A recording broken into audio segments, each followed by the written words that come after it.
Dan is stressed because of studies, and also all of those quizzes niya is nag-failed na, and he was always late to school, and he thinking na ayaw niya na din-disappoint yung parents niya nang dahil sa kanya.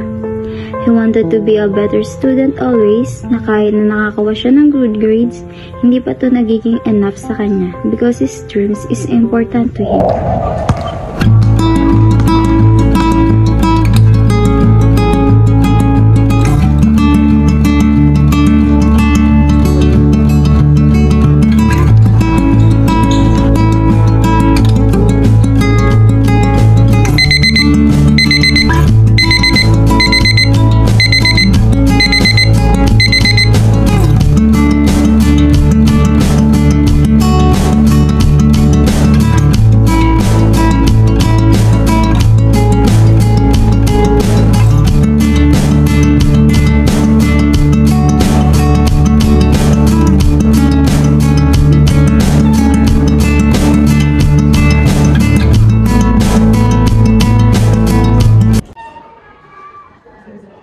Good morning, class.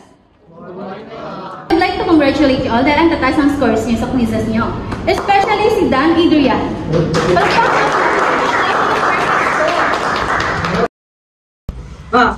Ano yun?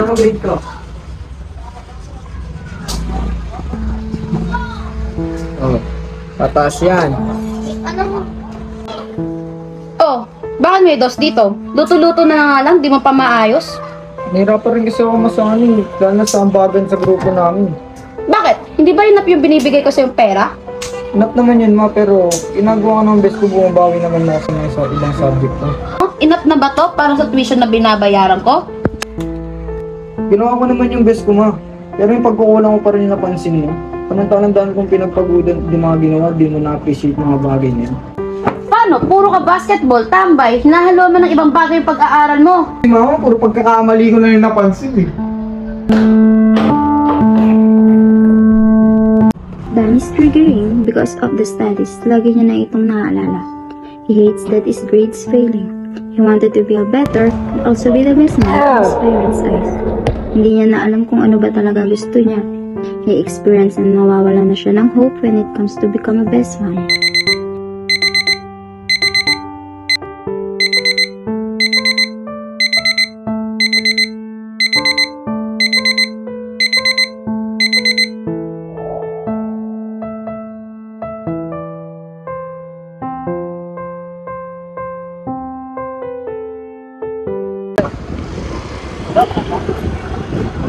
Sige na, sabihin mo na. Meron talaga to.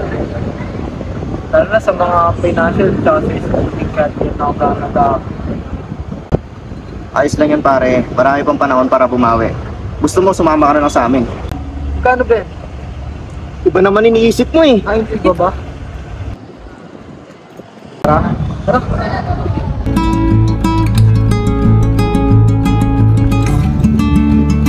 All struggles and tiredness na na-encounter niya in his life, may mga tao pa pala talaga na nakakatulong para ma-achieve yung mga dreams and goals niya. Dan is more successful than before. All his struggles and tiredness when it comes to studies, nasolusyonan niya lahat. And sa wakas, lahat ng pagod niya is naging worth it.